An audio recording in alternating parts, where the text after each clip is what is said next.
북한은 지금 95년, 6년도 이때 아이들이 지금 몇 살이에요? 그때 태어난 아이들이 13살, 14살이에요. 아주 자라질 못하는 거예요. 그래갖고 6, 7살처럼 보여요. 초등학교 5, 6학년 애들이 못 먹어갖고. 여러분들 북한 군인 키가 157cm예요. 평균 키가 157, 요만해. 못 먹어서. 정말로 북한은 정말로 고통의 땅이에요. 뭐 때문에? 산에 나무를 잘랐기 때문이에요. 근데 우리나라는 산에 나무가 너무 많은 거예요.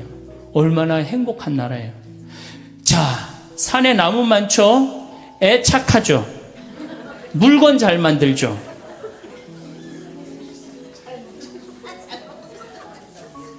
그런데 문제는 우리나라가 식량 자급률이 27%밖에 안 됩니다. 식량 자급률이. 쌀을 제외하면요, 식량 자급률은요 5%밖에 안 돼요. 쌀은 우리나라가 100%예요. 쌀은 100%인데 다른 거는 다 수입합니다. 소고기, 여러분들 밀 자급률이 우리나라가 0.1%예요. 0.1%. 그 다음 옥수수 자급률이 0.3%. 콩이 원래 5%였는데 막 웰빙 한다고 막 한 3년 전부터 콩 좋다고 막 난리를 쳐갖고 이제 한 10% 정도 올라갔어요. 소고기가 자급률이 여러분들 20%밖에 안 됩니다. 밀로 만들어 먹는 게 뭐가 있죠? 빵, 국수, 짜장, 짬뽕, 라면, 과자. 슈퍼마켓에 있는 모든 과자는 밀로 만들어요. 그런데 이게 99% 다 수입이에요. 그러면 우리가 호주나 미국에서 밀을 수입을 하는데, 미국에서 밀 수입한다고 한번 생각을 해봐요. 미국 아이들이요 정말로 치사한 애들이에요. 수출하는 거랑 자국민이 먹는 거랑 완전히 구분합니다. 그래서 수출하는 건 어떻게 밀에 농약을 엄청나게 뿌려요. 비행기로 뿌려요. 심하게는 비행사가 그 농약에 취해서 어떻게 기절해갖고 추락까지 해요. 그렇게 비행기로 뿌려요. 밀밭에다가 엄청나게 농약을 뿌려요. 농약 뿌리고 난 다음에 이제 보스턴항으로 밀을 다 모읍니다. 북동부가 밀 곡창 지역이거든요. 보스턴항으로 다 모아요. 보스턴항에서 우리나라로 밀을 수출해서 보내는데 어딜 지나냐면 적도를 지나와. 파나마, 운하. 적도가 온도가 몇 도 올라가요? 40도에서 50도 올라간단 말이야. 그럼 밀이 썩어요, 안 썩어요? 그러니까 뭘 뿌려요? 배에다가 방부제를 절거요. 방부제를 절구는 거예요. 농약 뿌리지, 방부제 절구지. 그래갖고 부산항에 도착을 했어. 도착을 했는데 껍데기를 깐다 그러죠. 이걸 유식한 말로 도종한다 그러는데, 도종은 못 알아듣겠죠.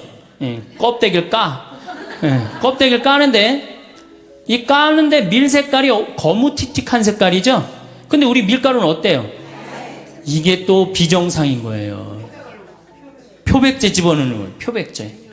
그래갖고 빵집에 배달을 해갖고 빵을 구워내는데, 무슨 빵가게에서 각 구워낸 빵이라고 그러는데 그런 빵은 하나도 없어요. 2년 만에 구워낸 빵밖에 없는 거예요. 각 구워낸 빵이 어디 있어요?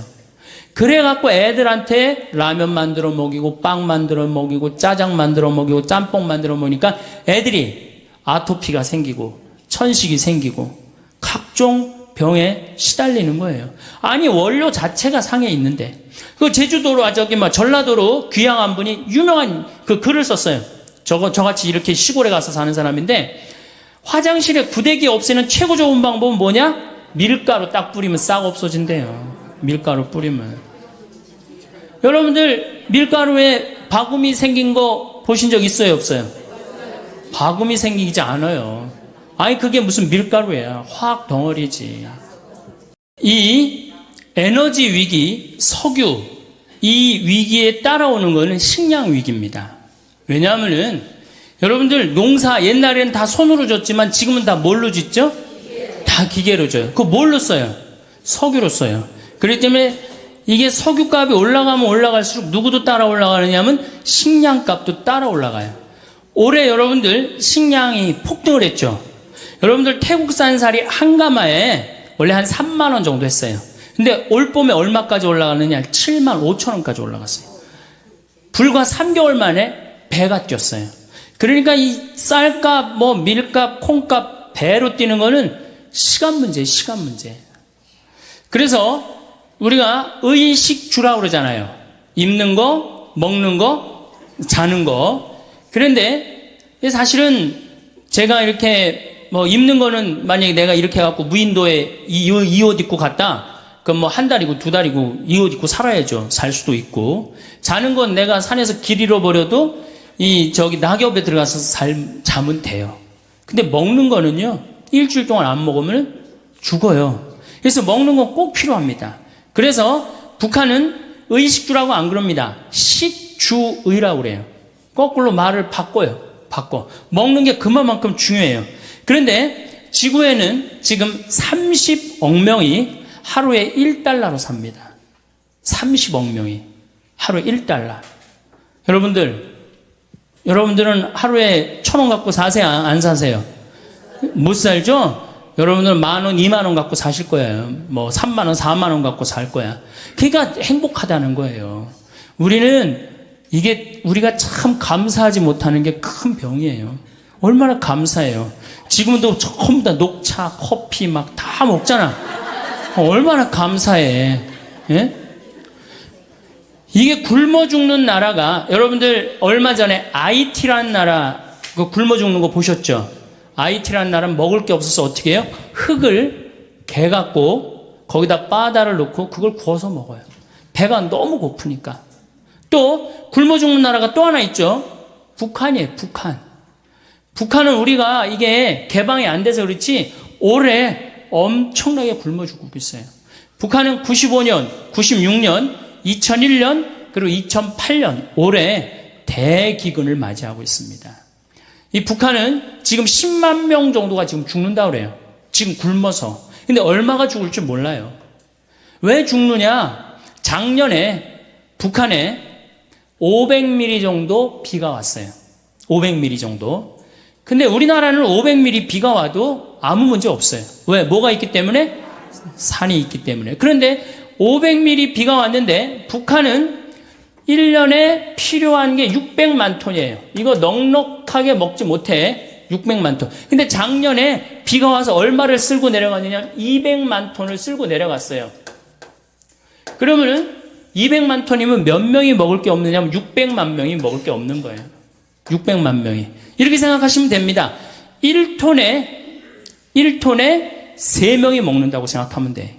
1톤에. 그러니까 200만 톤이면은 몇 명이 먹을 게 없어? 600만 명이 작년에 먹을 게 쓸려 다 내려간 거예요. 홍수에. 그래서 제 작년에 200만 톤이 쓸려 내려갔다는 얘기를 듣고 북한이 올해는 절단이 나겠구나. 그런 생각을 했어요. 북한이 얼마나 급했으면은 원자력 이제 완전히 다 개방했잖아요. 미국한테 다 줬어요. 우리나라가 지금 지원을 해줘야 되는데 이번 정부는 북한이 먼저 우리가 지원하지 않겠다. 급한 거예요, 북한이. 그러니까 미국이 지원을 지금 50만 톤 해준다 그래. 그래도 150만 톤이 부족합니다. 북한을 먹여 살릴 수 있는 나라는 누구밖에 없어요? 우리나라밖에 없어요. 그리고 미국에서 지원해주면은 배로 오는데 시간이 얼마나 걸려? 한 달, 두 달 걸려. 다 굶어 죽어요. 지금이 보릿고개 아니에요. 제일 심한. 그러니까 우리가 판문점으로 바로 지원해주면 되는데 그거를 지금 북한도 못하고 우리나라도 못하고 참 안타깝죠.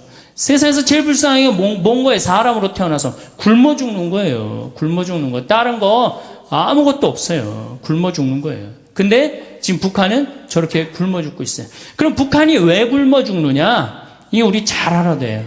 왜 굶어 죽느냐? 90년대 소련이 무너지면서 북한에 식량 원조를 해주지 않습니다. 김일성의 최대 업적은 뭐냐면 인민들 배 안 굶기는 거예요. 김일성의 최대 업적은.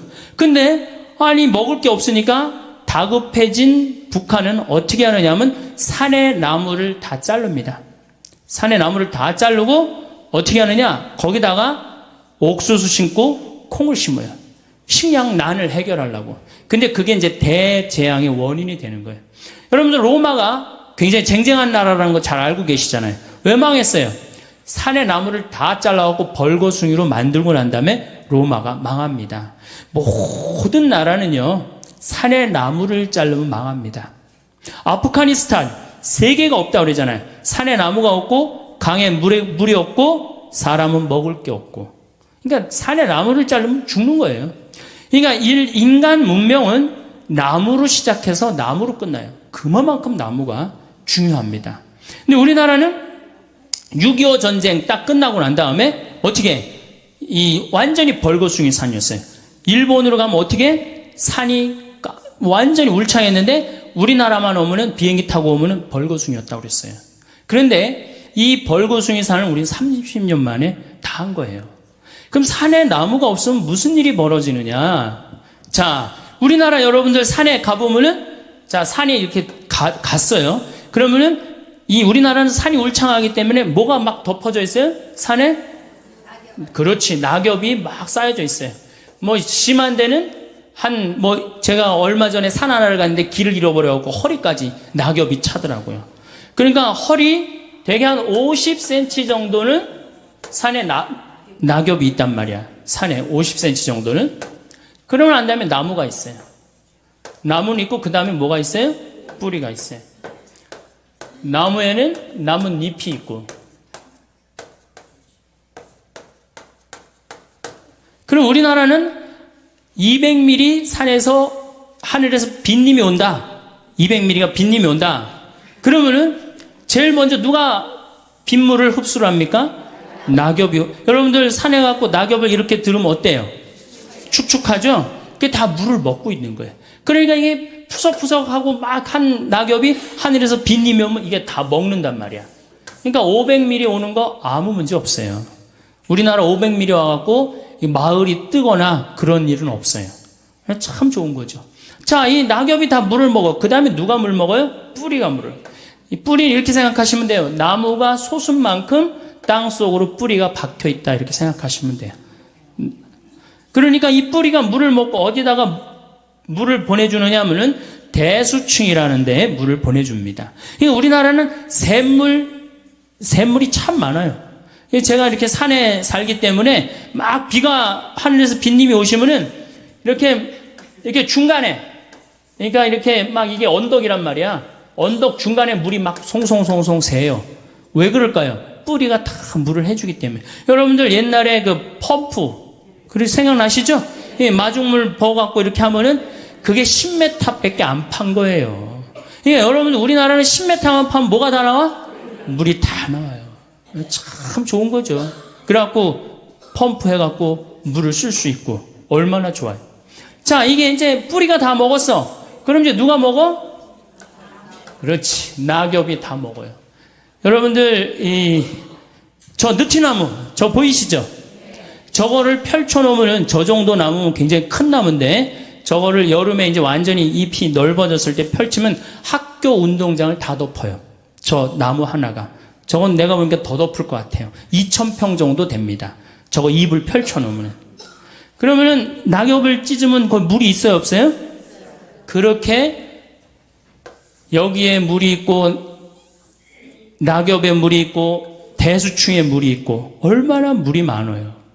그래서 여러분들 지난 30년 동안 우리나라가 가물어서 흉년이 들었다는 얘기 들었어요, 못 들었어요? 한 번도 못 들었죠? 근데 저 어렸을 때는 흉년이 들었다, 풍년이 들었다 그런 얘기 참 많이 들었어요. 근데 지금으로부터 30년 전에는 여러분들 한 번도 못 들으셨을 거예요. 그냥 태풍이 한두 번 왔을 때 그때 조금 바람에 뭐 이렇게 쓰러진 거 외에는 못 들었을 거예요. 그게 언제냐? 녹화 사업이 완전히 끝났을 때부터 우리나라는 흉년을 모르고 지내고 있어요. 굉장히 행복한 거죠. 그래서 저 산이 주는 경제적인 효과가 1년에 70조여예요. 그러니까 700억 달러를 우리는 공짜로 받는 거예요. 산에서. 얼마나 기가 막혀요.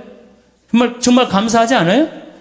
그러니까 여러분들 이제 산을 봐도, 나무를 봐도, 이제 사는 산이로되 옛날에 그 산이 아니어야 돼, 이제는.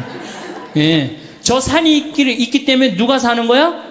우리가 넉넉하게 사는 근본적인 건 뭐냐면은 저 산림 녹화 때문이에요. 여러분들 서울 근교에 산이 7개가 있어요. 남산, 도봉산, 그 다음에 수락산, 북한산, 관악산, 청계산, 아차산, 불암산, 이렇게 7개 산이 있어요. 3개의 수도 가운데요, 이렇게 산으로 둘러싸여 있는 수도가 거의 없어요.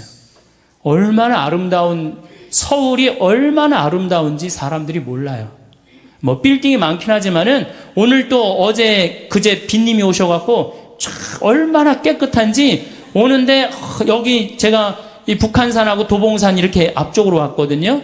너무너무 아름답더라고요. 이 기가 막힌, 정말 세계에서 이렇게 아름다운 데 없어요. 그 다음에 도시 한가운데 이렇게 큰 강이 흐르는 데가 어디 있어요? 로마 테베레 강이라고 있어요. 로마 한가운데 흐르는 강. 거짓말 조금 못해서 저 뒤에 수녀님 계신 데부터 요 정도밖에 안 흘러요. 강 넓이가. 세느강 아무리 넓다고 해도 요 2배밖에 안 돼요. 한강 2km예요. 서울 한가운데 2km가 넘는 강이 흐른다. 정말 기가 막힌 거예요.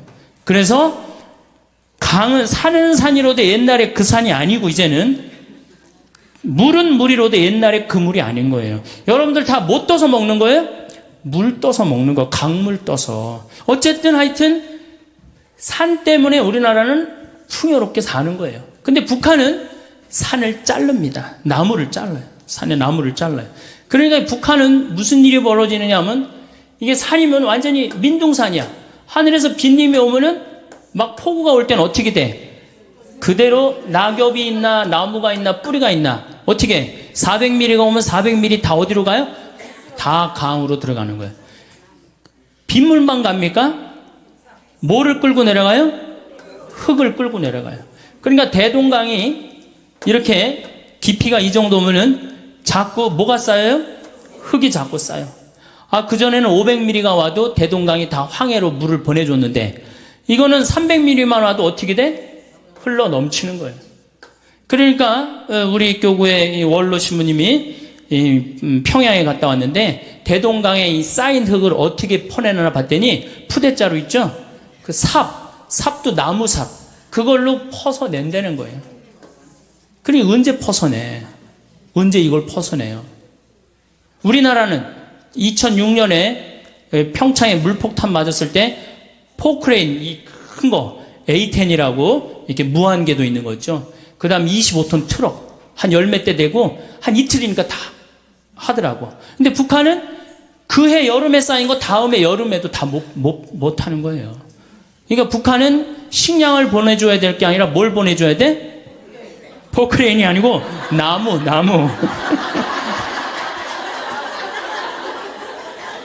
포크레인을 보내주면 기름이 있어야지 포크레인을 쓰지. 기름도 없는데 어떻게 포크레인을 써요?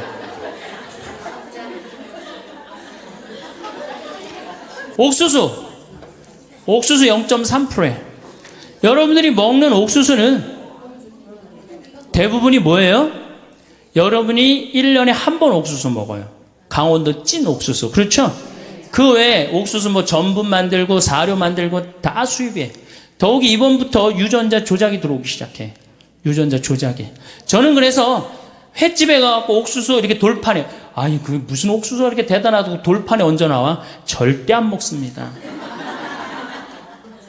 네, 강원도 사는 사람은 절대 안 먹습니다. 제가 한번 횟집에서 잠깐 그 회를 먹다가 식당 뒤쪽에 가봤어요. 깡통이 다 캘리포니아 산이에요. 거기에 이렇게 물에다 담아서 다 보내는 거예요. 그거 여러분들 내놓고 먹는 거예요. 이게 우리 게 없어요. 식탁이 우리 게 어디 있어요? 여러분들 된장, 간장, 콩 여기. 콩이 이제 10%인데 여러분들 시중에 유통되는 친환경적인 상표를 가지고 나온 거 원료를 한번 보세요. 다 호주산, 미국산이에요. 콩이. 네. 콩은 근데 여러분들 핵콩으로 메주를 만들고 핵콩으로 띄워야지 된장 맛이 제대로 나고 고추장 맛이 제대로 나는 거예요. 핵콩이 아니고 콩이 2년이 넘어가면요 삶아도 불질 않아요. 삶아도. 저한테 많은 분들이 그런 얘기를 해요. 신부님 제가 청국장 띄워 먹는데 띄워서 먹는다고. 그래서 건강에 좋다고. 근데 청국장이 안 떠요. 이게 어떻게 된 거예요?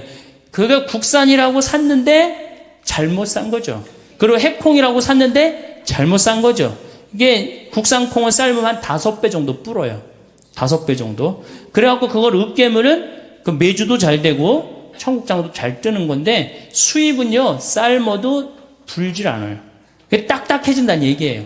여기 나이 드신 분들 꽤 있으니까 많이 삶아보죠. 저는 1년에 뭐 한 100가마, 200가마 정도 콩을 삶는데 우리 동네 평창 콩은 또 약간 추운 지방에서 자라는 게 좋습니다.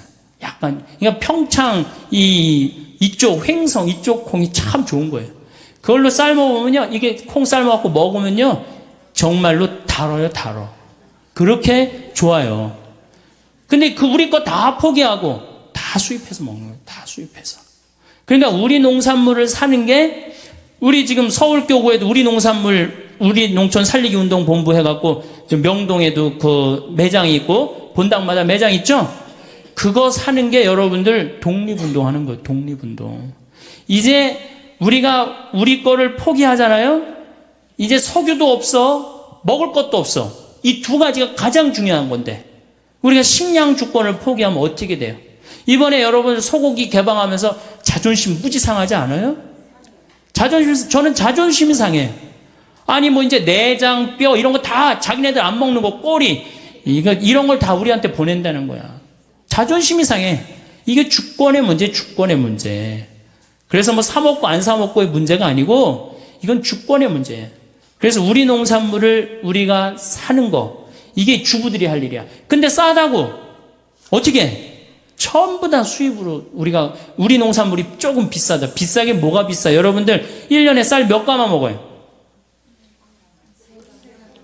3가마면 밥만 먹는 집 중에 하나인데 제가 이렇게 물어보면요 1가마에서 1가마 반 정도 먹어. 80kg 1가. 네, 2가마 먹는 집도 있고. 그럼 여러분들 2가마라고 칩시다.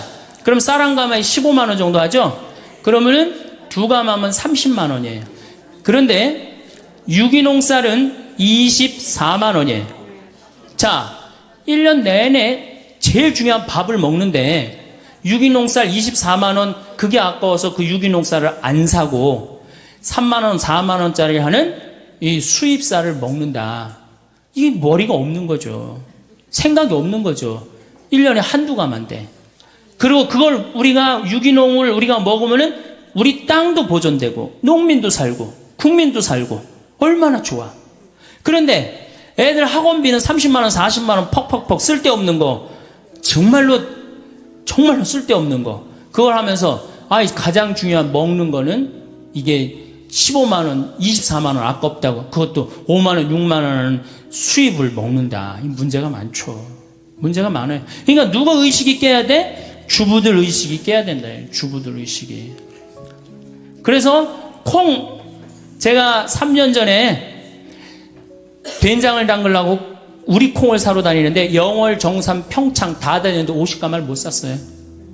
그만큼 우리 콩이 없는 거예요. 다 수입이에요. 다. 그러니까 여러분들이 우리 거라고 알고 먹는 것들도 우리 게 아닌 게 많아요. 특별히 소고기 20%야. 우리 평창에 이제 갈비집이 하나 있어요. 근데 내가 저녁 7시, 8시 가면은요, 뭐라 그래? 신부님 다 떨어졌다는 거예요. 갈비집에 갈비가 다 떨어지. 우리는 경매를 받는데요. 평창 한우를. 그래갖고 떨어지는 날이 있는 거야. 근데 도시에 나와보면은 그 많은 사람들이, 그 많은 고깃집에서 그 늦은 시간까지 그 한우 고기라고 다 먹는 거 보면 신기해요. 80%가 수입이에요. 지금도.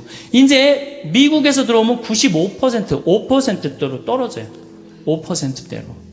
그러니 정말로 우리 한우, 소고기, 대한민국이 그래도 이제 먹고 살만해갖고 쇠고기 좀 먹는다고 그랬는데 이 우리 고기가 하나도 없으니 참 문제죠. 그러니까 싸다고 들여온다. 이것도 좀 우리가 생각해 봐야 될 것 같아요. 얼마 전에 대통령께서 그런 말을 했어요. 우리나라도 일본처럼 1억짜리 소를 이제 생산해냈다고. 참 가슴 아픈 얘기예요. 왜냐하면 여러분들 1억짜리 소고기 먹으려면 얼마 들고 나가야지 4인 가족이 먹어요? 150만 원 들고 나가야지 먹어요. 여러분들 그럴 수 있어요, 없어요? 먹지 말라는 얘기지. 1억짜리 고기는. 아니면 광우병 위험이 있는 고기를 먹든지. 제일 좋은 건 뭐야? 우리 한우를 살리는 거예요. 아니, 한우뿐만 아니라 모든 걸 우리 거를 살리는 거예요. 여러분, 이 이스라엘은 식량 자급률이 100%입니다. 이스라엘 가보면요, 다 사막이에요. 근데 요르단강에만 거의 식량을 농사를 져요. 그런데도 그 열악한 나라가 식량 자급률이 100%예요. 기부추를 형성해갖고 2000년 동안 떠돌아다니면서 절대적으로 느낀 게 뭐예요? 먹는 거예요, 먹는 거. 그래서 이스라엘 사람들은 컴퓨터 만드는 것보다도 더 중요한 걸 뭐라고 생각해? 식량으로 생각해. 전쟁이 일어나면 컴퓨터 깨물어 먹을 수 있어요, 없어요? 먹을 수 없죠? 식량이 제일 중요한 거예요. 그래서 이스라엘 사람들은 평지에 아파트를 안 짓습니다. 평지에. 그래갖고 사람들이 물어봐. 왜 당신들은 평지에 아파트 안 짓고 다 언덕에 짓느냐? 저 평지는 우리 식량 나올 거의 터전이다. 근데 우리나라 어떻게 돼요? 평지만 보면 아파트를 짓는 거예요. 정말로. 평지. 그러니까 식량에 대한 정책의 개념이 없는 거죠. 우리가 사다 먹으면 된다고요? 여러분들, 우리나라가 IMF 터졌을 때 제가 본당 신부할 때 돼지 농사 짓는 사람들 다 망했어요. 왜? 사료가 폭등하잖아요. 다 수입하기 때문에. 그러니까 식량은 외부의 영향을 너무너무 많이 받아요. 올해도 마찬가지. 올해도 33개 나라가 먹을 게 없는 거예요. 필리핀이 우리나라처럼 식량을 포기합니다. 올해 필리핀 먹을 걸 50만 톤을 못 샀다는 거예요. 그럼 150만 명이 먹을 게 없는 거예요. 얼마나 불행해요. 우리나라도 만약에 이제 쌀값이 지금 15만 원, 7만 원, 8만 원 하던 게 쌀값이 석유값처럼 30만 원, 40만 원, 우리는 굶어 죽는 사람 없을 것 같아요? 굶어 죽는 사람 많습니다. 자, 식량 문제는 왜 우리가 위험하냐? 우선 첫 번째로 지구온난화 때문에 식량 문제는 위험해요.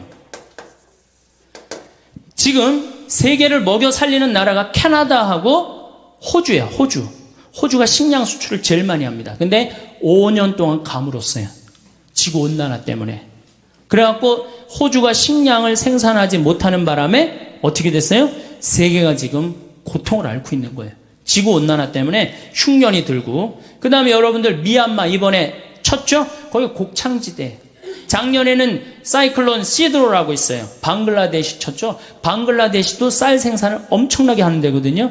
거기도 완전히 무너졌어요. 그러니까 식량값은 앞으로 떨어질 일은 없어요. 뛰면 뛰었지 떨어질 일은 없어요. 그러니까 우리가 점점 다른 나라의 석유 때문에 스트레스를 받듯이 뭐 때문에 스트레스 받아?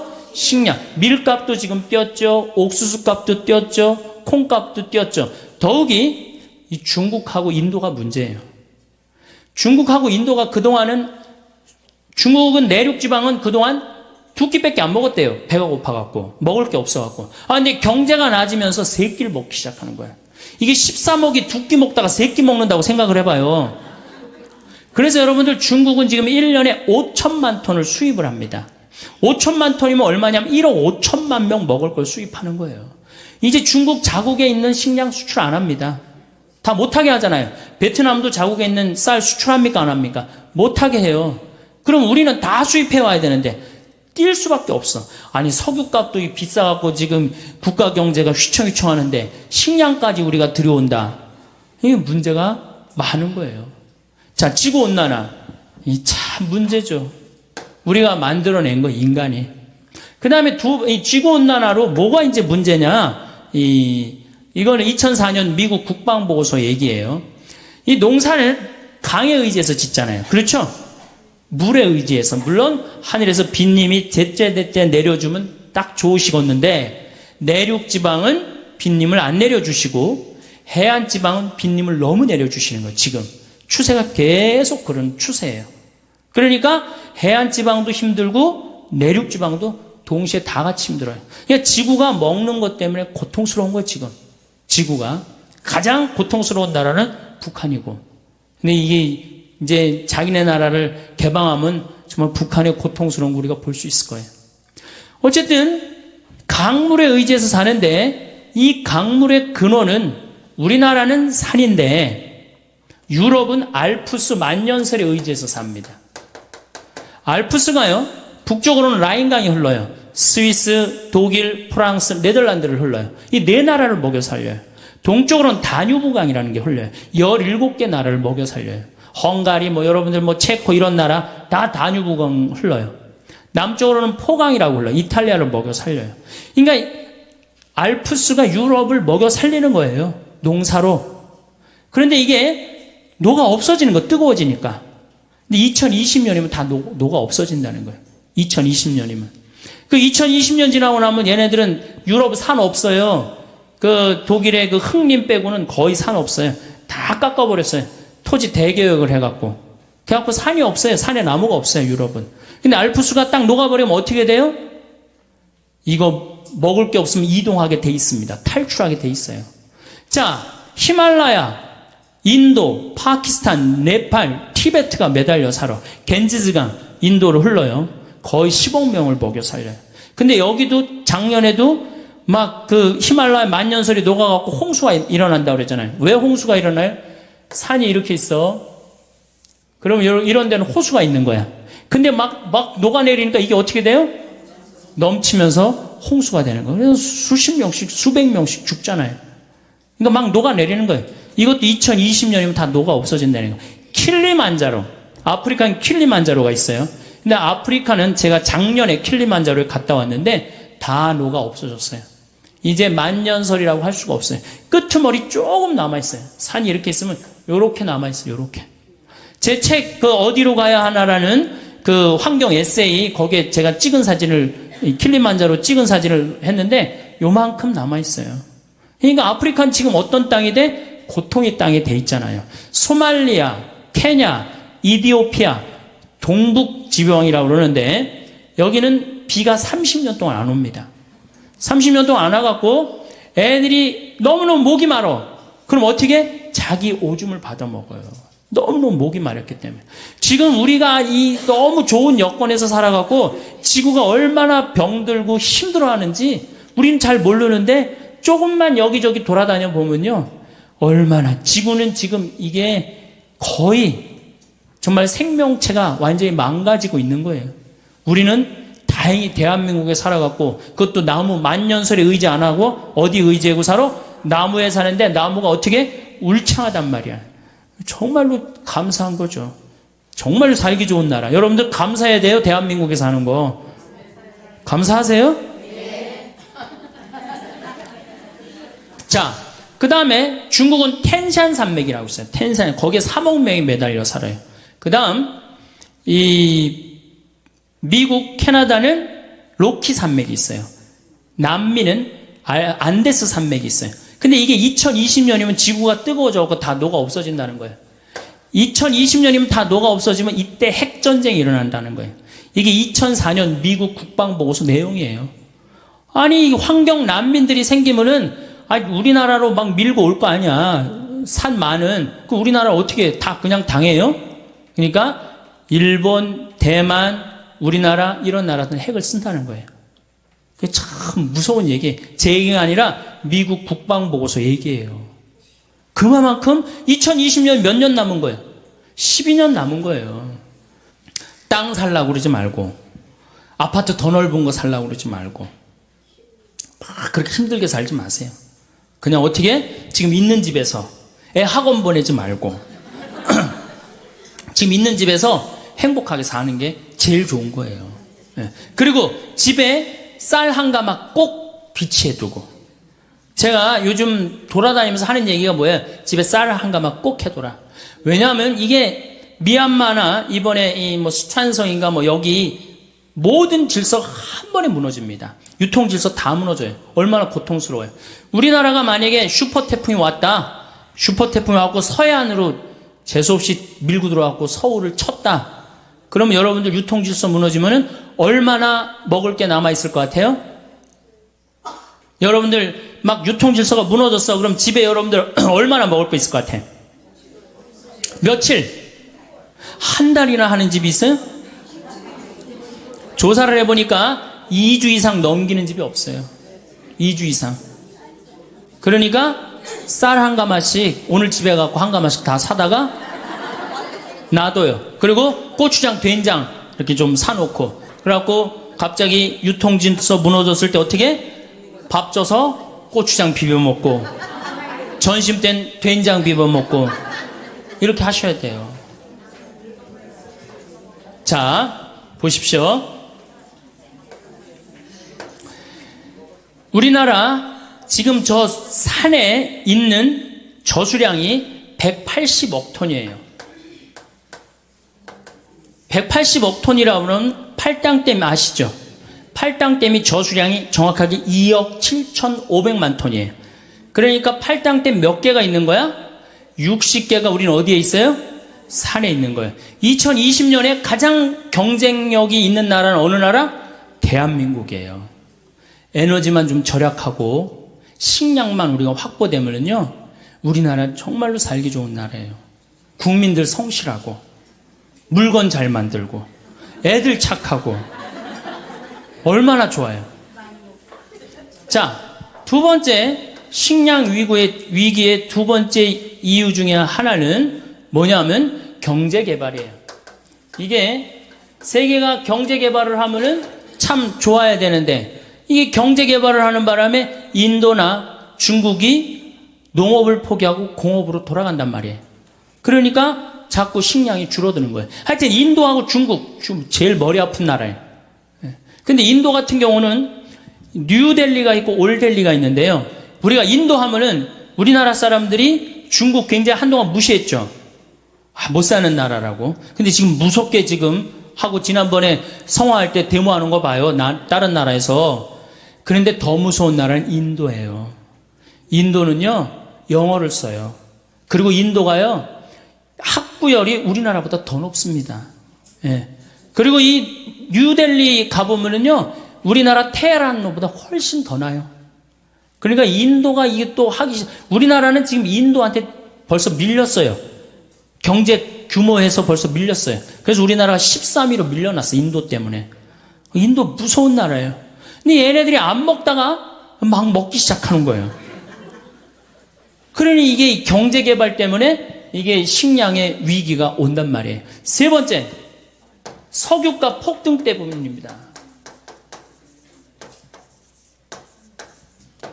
석유값이 폭등하니까 바이오 에너지를 써요. 바이오 에너지. 옥수수에서 기름을 추출해갖고, 콩에서 기름을 추출해갖고 쓰니까 옥수수값하고 콩값이 뛰어야 안 뛰어요? 엄청나게 뛰는 거죠. 그러니까 한번 생각해 보세요. 지구온난화를 우리가 거부할 수 있는 것도 아니고 경제개발을 거부할 수 있는 것도 아니에요. 그렇다고 석유값이 떨어질 리도 없어. 물론 떨어지겠죠. 한 번은 떨어질 거예요. 뭐 이렇게 피크를 찍었다가 그게 200달러면 안 되고, 제 바람은 한 131달러에서 딱 찍고 떨어지면은 우리나라가 괜찮은데, 만약에 150달러까지 올라가면은 이거 정말로 보통 신경 써야 되는 거 아닙니다. 그 다음에 네 번째, 인구가 너무 많아. 지금 인구가 69억 명이에요. 69억 명. 아니, 지구는 예수님 태어났을 때 몇 명이에요? 2억 5천만 명이었어요. 지구 전체. 예수님 태어났을 때 5억 명 되는데 1650년에 5억 명이 됐어요. 그 다음에 10억 명이 되는데 1850년에 10억 명이 됩니다. 25억 명이 되는데 1950년에 20억 명이 돼요. 그런데 40억 명이 되는 데는 1980년에 40억 명이 돼요. 30년 만에 배가 되는 거예요. 그러니까 이게 엄청나게 인구가 많은 거예요. 인구는 늘어나는데 지구는 늘어나요, 안 늘어나요? 안 늘어나죠? 그 다음에 여러분들, 올해 쌀값 뛰기로 다 약속이 돼 있었어요. 왜 쌀값이 뛰기로 약속이 돼 있었느냐면 2007년을 정점으로 해서 곡물 생산이 떨어집니다. 2010년에 가서는 쌀 생산이 얼마나 줄어드느냐? 무려 1억 500만 톤이 줄어들어요. 그럼 아까 제가 말씀드렸죠. 1억 500만 톤이면 3억 명이 먹을 게 없는 거예요. 2010년에 가면. 그러니까 2007년까지는 쌀이 남아 돌았었어요. 사실은. 근데 2008년부터 쌀이 줄어들기 시작하는 거예요. 그러면 2010년에 가면 3억 톤이 모자란다면은 앞으로 우리 쌀값이 뛸 것 같아요? 안 뛸 것 같아요? 근데 우리가 FTA 미국이랑 체결해갖고 시장을 열면은 어떻게 돼요? 안 되는 거예요. 이 식량은요, 이거는 주권이라고 해요, 주권. 그래서 우리 농산물을 사먹는 거는 뭐 하는 거야? 독립운동하는 거예요. 자, 여러분들 이제는 우리 농산물을 이렇게 그냥 사먹는 게 아니고 내가 독립운동을 해야지. 내가 독립투사다. 그리고 우리 농산물을 사먹어야 돼. 조금 비싸더라도. 이제 먹고 살기 힘든데 그 애들 학원만 안 보내면 다 됩니다. 네. 우리나라 애들 학원으로 내보내는 돈 너무너무 많아요. 네. 학원으로만 안 내보내면 그 돈 비싼 거 사먹으면 우리 농촌 정말로 살기 좋고 여러분들도 살기 좋은 나라 만들 수 있어요. 2020년에 갖고 경쟁력이 가장 강한 나라는 전 대한민국이라고 생각해. 대한민국. 왜? 산에 나무가 많기 때문에. 이게 현신규 박사라고 유명한 분이에요. 여러분들 처음 들어보죠? 이분이요, 장영실 옛날에 우리 역사 전체 10대 과학자 중에 한 분이에요. 이분이 산에 나무를 이렇게 심은 거예요. 아주 투신을 해갖고. 그냥 우리나라는 곳곳에 아주 훌륭한 분들이 많아요. 이 유명한 일화가 있잖아요. 이스라엘에서 우리나라가 산림 녹화하려고 이스라엘 사람들을 불러서, 이스라엘도 우리나라처럼 산림 녹화를 굉장히 열심히 하는 나라예요. 1500년 동안 아랍 국가가 이스라엘의 나무를 다 자릅니다. 근데 48년에 독립을 하고 산의 나무를 엄청나게 심고 있어요, 지금. 한국에 와봐갖고 이 나라를 왜 날 불렀느냐, 이렇게 여건이 좋은 나라를. 우리나라가 지난 30년 동안 완전히 녹화가 끝나고 지금부터는 이제 경제림을 심을 수가 있어요. 처음엔 어떻게? 막 심어야 돼요. 처음부터 경제림이 자랍니까? 흙이 건강하지 않은데. 지금은 30년 동안 썩어갖고 그 휴믹이라고 그래. 부엽토라고 그러죠? 그게 있어갖고 이제는 경제림을 심어도 이제는 승산이 있다는 거예요. 그리고 제가 이렇게 산에 관심이 많아서 해가 가면 갈수록 나무는 커져요. 그렇죠? 얼마나 좋아. 해가 가면 갈수록 나무가 커지니까. 2020년에는 제일 경쟁력 있는 나라. 이 만년설이 다 녹아갖고 다른 애들 농사 못 져도 우리나라는 산에 180억 톤. 야, 이거 우리가 1년에 얼마를 써요? 320억 톤을 써요. 320억 톤을 써요. 근데 그 중에 반 이상이 산에 있단 말이에요. 얼마 전에 안데스 산맥에 큰 호수가 3억 톤이야. 팔탕댐 만한 건데 하루아침에 다 없어져 버렸어요. 자고 일어나니까 호수가 없어졌어. 왜냐하면 이게 얼음으로 이렇게 막고 있었는데 더워갖고 이게 뚫린 거예요. 녹아갖고. 그래갖고 하루아침에 싹 빠져나갔어요. 그러니 다른 나라들은 정말로 지금 전쟁이에요, 전쟁. 우리나라는 지금 여러분들 북한이 산림의 30%를 훼손해갖고 지금 저렇게 고통스러운 거예요. 그런데 아마존도 지금 30%가 훼손이 됐어요. 그러니까 지구가 고통스러울 거라는 거죠. 자, 이제 2시간에 걸쳐서 제가 아주 중요한 얘기를 했습니다. 우리나라는 석유 에너지가 없는 나라예요. 그렇기 때문에 우리는 뭐 해야 돼? 절약해야 돼요. 절약해야 돼. 에너지 절약해야 돼. 지금 사당동 깜깜해야 돼요. 명동 밤에 깜깜해야 돼. 네. 다 뭐해? 그 시간에 다 집에 들어가갖고 가족이랑 대화하고 텔레비도 안 보고 이야기하고 책 읽고. 자, 에너지 문제 있다고 그랬죠? 그 다음에 식량 에너지가 우리가 27%밖에 자급률이 안 돼요. 이거 50%까지 올려야 됩니다. 그러면은 우리나라 노력도 잘하고 국민들 똑똑하고 산에 나무 많고 정말로 살기 좋은 나라 돼요. 근데 국민들이 다른 데 너무 엉뚱한 데 신경을 쓰고 있어. 땅값, 애 학원, 이게 소, 이런 거 신경 쓰지 말고 제일 신경 써야 되는 건 석유와 식량이에요. 석유는 우리가 절약하는 수밖에 없고 식량은 자급률을 높이는 수밖에 없어요. 음식 쓰레기 1년에 17조 날리지 말고 정말로 그렇게 해서 여러분들 드신다면은 참 대한민국 좋은 나라고 아름다운 나라고 행복한 나라 되지 않을까 싶습니다. 성공한 사람들을 보면 크게 두 부류로 나뉘는 걸 알 수 있습니다. 하나는 자신이 성공했다고 여기저기 떠벌리고 다니는 사람들, 그리고 또 하나는 조용히 아무 말 없이 자기 삶을 사는 사람들입니다. 우리는 흔히 성공을 하면 자연스럽게 자랑하고 싶어질 거라고 생각하죠. 좋은 차를 사고 비싼 시계를 차고 SNS에 멋진 사진을 올리고 싶을 겁니다. 왜냐하면 그렇게 하면 남들이 나를 더 인정해 줄 거라고 믿으니까요.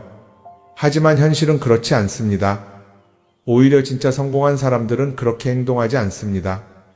왜냐하면 보여줄 필요가 없기 때문입니다. 돈이 많다고 높은 자리에 있다고 유명하다고 해서 굳이 그걸 드러낼 필요는 없습니다. 그걸 아는 사람들은 이미 알고 있고 모르는 사람들은 알 필요가 없죠. 그런데도 굳이 나 성공했다고 떠드는 사람들이 있습니다. 그런 사람들은 왜 그럴까요? 간단합니다. 그 사람들은 사실 그렇게까지 성공한 게 아니기 때문입니다. 우리는 종종 SNS에서 성공한 사람들을 봅니다.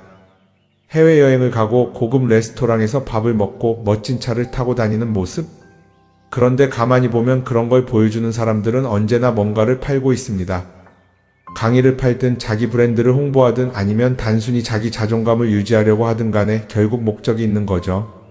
진짜 부자들은 그렇게 하지 않습니다. 오히려 조용히 아무도 모르게 자기 일을 합니다. 왜냐하면 자랑해서 얻을 게 없기 때문입니다. 오히려 괜히 잘난 척했다가 사람들에게 이용당하거나 시기와 질투를 받거나 쓸데없는 오해를 사는 게 더 피곤합니다. 이건 단순한 돈 이야기가 아닙니다. 사회적인 성공을 이룬 사람들도 마찬가지입니다. 진짜 실력 있는 사람들은 자기 실력을 굳이 떠벌리지 않습니다. 왜냐하면 그럴 필요가 없으니까요. 자기 분야에서 최고라면 사람들이 먼저 알아서 찾아옵니다. 반대로 실력이 부족한 사람일수록 자기를 포장하려고 애씁니다. 우리가 흔히 듣는 말이 있죠. 빈수레가 요란하다. 이 말이 괜히 있는 게 아닙니다. 정말 내실이 있는 사람들은 굳이 시끄럽게 굴지 않습니다. 반대로 겉만 번지르르한 사람들은 자기가 얼마나 대단한지 떠들고 다닙니다. 이걸 좀 더 현실적인 예로 들어볼까요? 동창회에 나가면 꼭 이런 사람이 있습니다. 옛날에는 별거 아니었는데 갑자기 잘 됐다고 나타나서 자기가 얼마나 성공했는지 자랑하는 사람.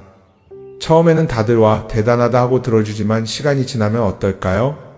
대부분 속으로 이렇게 생각할 겁니다. 저 사람 뭐 저렇게까지 티를 내? 결국 그런 사람은 점점 멀어지게 됩니다. 반면에 정말 성공한 사람들은 조용합니다. 굳이 자기가 어떻게 살고 있는지 설명하지 않죠. 그런 사람들은 오히려 주변에서 먼저 알아보고 자연스럽게 존경을 받습니다. 그게 진짜 성공입니다. 그럼 우리는 어떻게 해야 할까요? 내가 뭔가를 이루었을 때 굳이 남들에게 알릴 필요가 있을까요?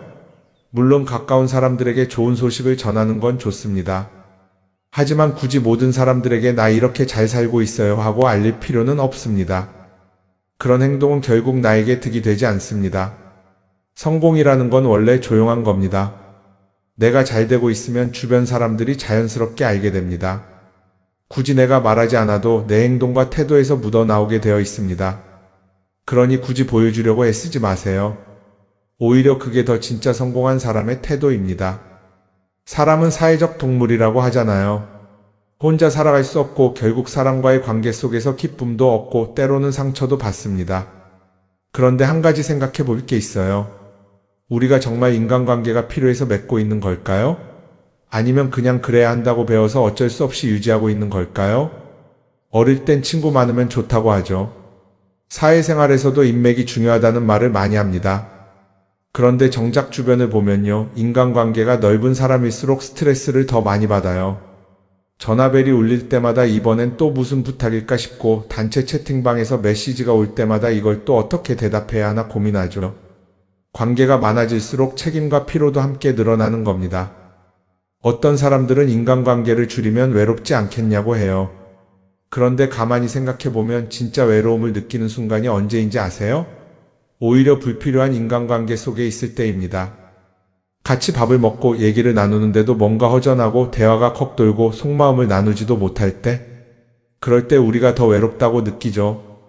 그렇다고 당장 인간관계를 다 끊어버릴 순 없겠죠. 하지만 적어도 내가 정말 소중하게 여겨야 할 관계와 그냥 관성적으로 유지하는 관계는 구분할 필요가 있습니다. 예를 들어 매번 나한테 부탁만 하고 정작 내가 어려울 땐 연락 한 번 없는 사람. 내가 실수하면 뒷담화를 하면서 내 앞에서는 웃는 사람. 이런 관계를 굳이 계속 이어갈 이유가 있을까요? 가끔은 이런 경험도 있을 거예요. 우연히 어떤 사람과 친해졌는데 만난 지 얼마 되지도 않았는데 너무 많은 걸 털어놓는 사람들 있죠. 자기 속사정부터 가족 문제, 직장 고민까지 쏟아내는 사람들. 이런 경우 두 가지의 가능성이 큽니다. 하나는 그냥 감정적으로 의존할 사람이 필요해서일 수도 있고 또 하나는 내가 믿을 만한 사람인지 떠보는 걸 수도 있어요. 어떤 경우든 이런 관계는 오래가기 어렵습니다. 사실 친밀함이라는 건 시간이 필요한 법이에요. 적당한 거리를 두고 천천히 서로를 알아가야 하는데 초반부터 급격하게 가까워진 관계는 쉽게 무너지는 경우가 많습니다. 처음엔 친하다고 생각했는데 어느 순간 사소한 일로 틀어지고 결국 남보다 못한 사이가 되는 거죠. 그러면 인간관계를 어떻게 해야 할까요? 답은 간단합니다. 억지로 맺지 말고 굳이 유지하려고도 하지 않는 거예요. 내가 편한 관계라면 자연스럽게 이어질 것이고 그렇지 않다면 서서히 멀어질 겁니다. 그리고 그걸 억지로 붙잡지 않아도 괜찮습니다. 관계를 유지하는데 에너지를 쓰기보다는 정말 소중한 관계에 집중하는 게 더 낫지 않을까요?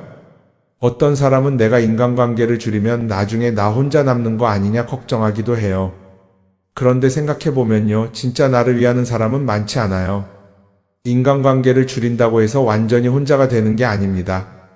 오히려 불필요한 관계를 정리하고 나면 남아있는 관계들이 더 단단해지고 가치 있게 느껴질 겁니다. 예전엔 인맥이 자산이라는 말을 많이 했어요. 그런데 요즘은 꼭 그렇지도 않죠. 오히려 불필요한 인간관계가 많으면 그게 짐이 될 수도 있어요. 적당한 거리, 적당한 선. 이걸 잘 지키는 게 결국엔 가장 편한 인간관계를 유지하는 방법 아닐까요? 한번 곰곰이 생각해 보세요.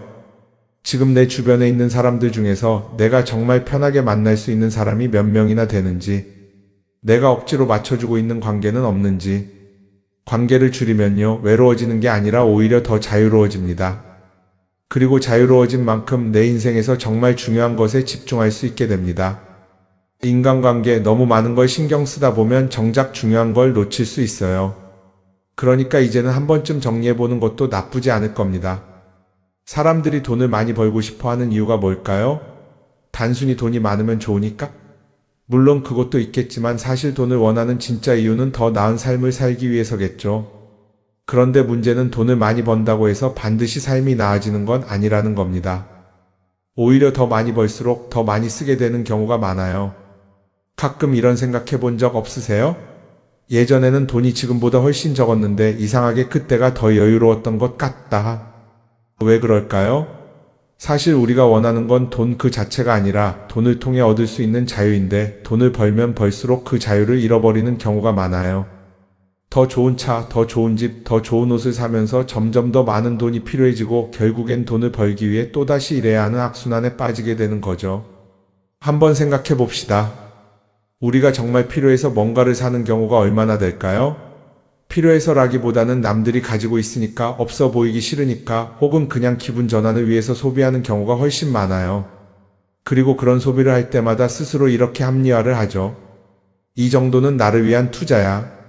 그런데 가만히 보면 그 소비가 진짜 나를 위한 소비인지 아니면 그냥 사회가 만든 기준에 끌려가고 있는 건지 헷갈릴 때가 많습니다. 예를 들어 예전에는 스마트폰 하나면 충분했는데 이제는 스마트워치도 있어야 하고 무선 이어폰도 필요하고 태블릿도 있어야 할 것 같고 하나를 사면 또 다른 무언가가 필요해지는 시기예요. 사실 이건 우리가 그렇게 만들어진 겁니다. 광고도 그렇고 SNS도 그렇고 자꾸 우리에게 이렇게 말하죠. 이걸 사야 더 행복해질 수 있어요. 그런데 정작 그걸 사고 나면 어때요? 처음 며칠은 좋죠. 그런데 시간이 지나면 또 다른 걸 사고 싶어져요. 왜냐하면 물건이 우리를 오래 행복하게 만들어주지는 않거든요. 특히 요즘은 SNS가 이런 소비 심리를 더 부추기는 것 같아요. 예전에는 친구들끼리 만나서 나 새로 샀어 하고 자랑하는 게 전부였는데 이제는 SNS에 올리면서 전 세계 사람들에게 보여주잖아요. 그러다 보니까 남들도 다 뭔가를 사서 올리고 나도 따라해야 할 것 같은 기분이 드는 거예요. 그런데 중요한 건 그 사람들도 사실은 나와 똑같은 기분이라는 겁니다. 내가 남을 부러워하는 만큼 나도 누군가에게 부러움을 사려고 애쓰고 있는 거죠. 결국 끝없는 비교와 소비 속에서 진짜 중요한 걸 놓치게 되는 겁니다. 한번 이렇게 생각해보면 어떨까요?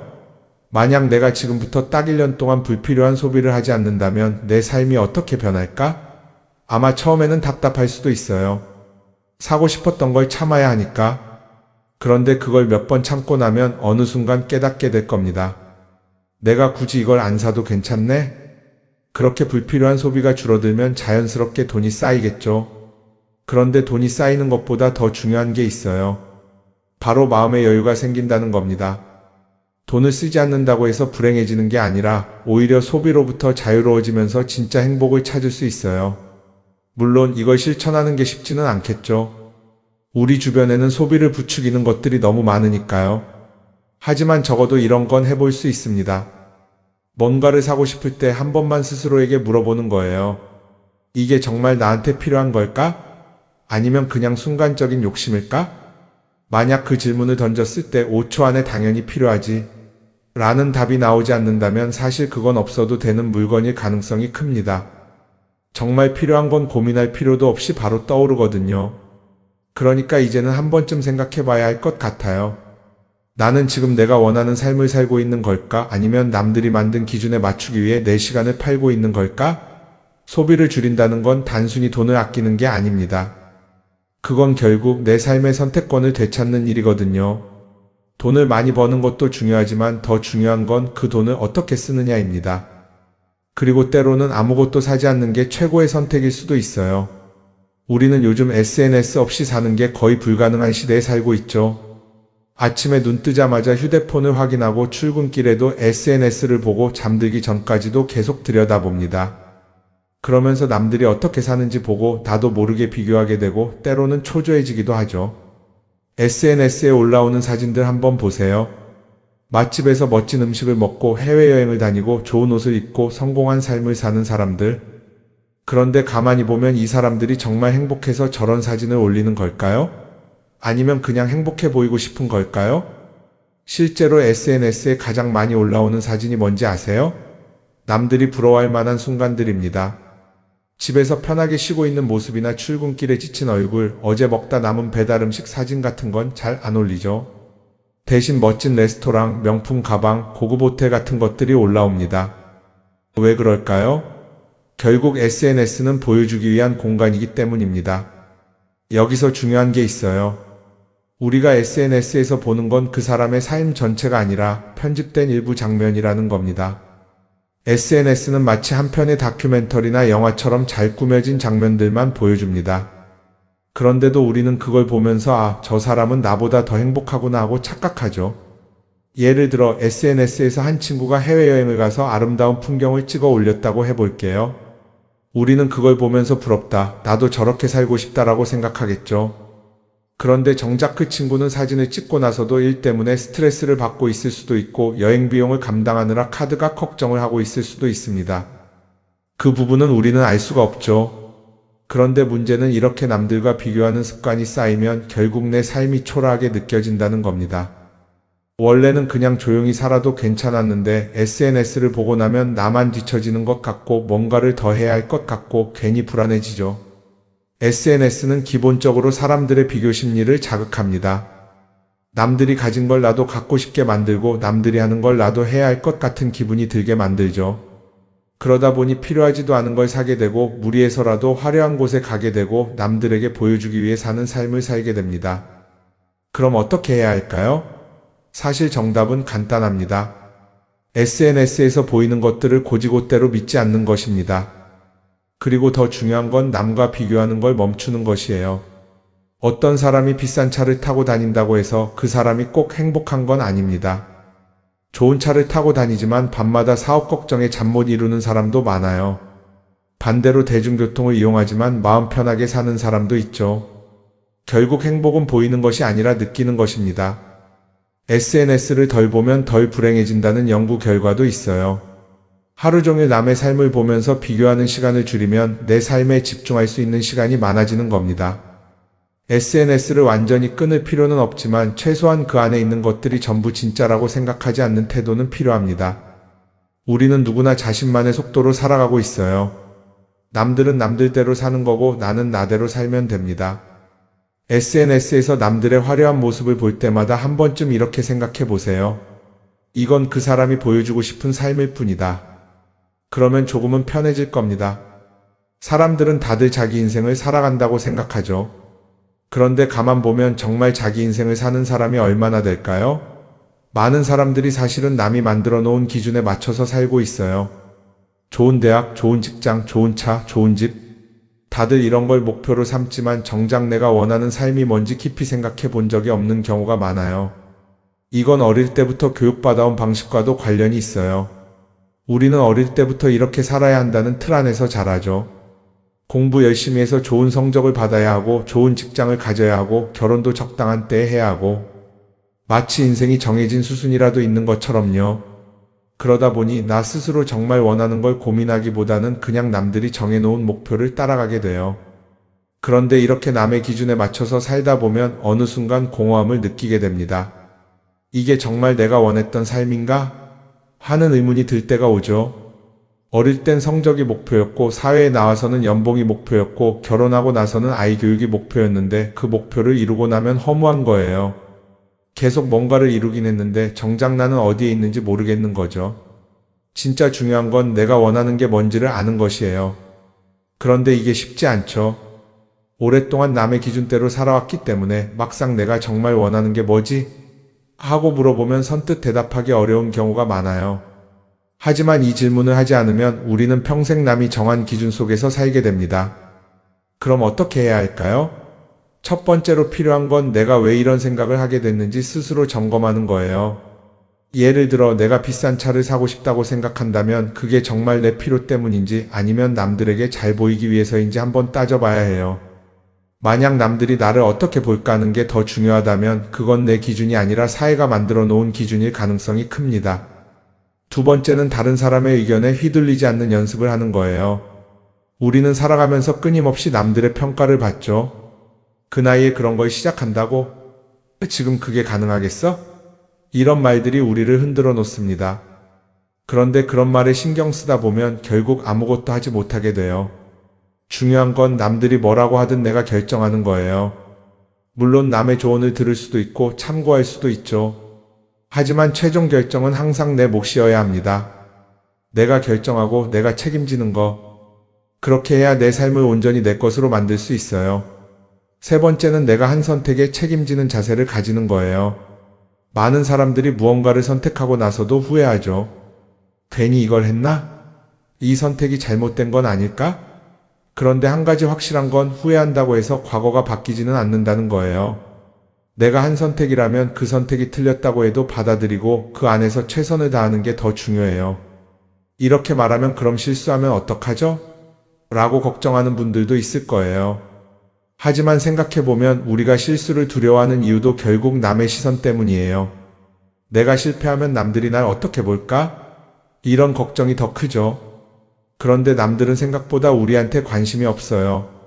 우리가 성공하든 실패하든 남들은 자기 삶을 사느라 바빠요. 그러니까 내 인생의 주인은 결국 나 자신이라는 걸 명확히 할 필요가 있어요.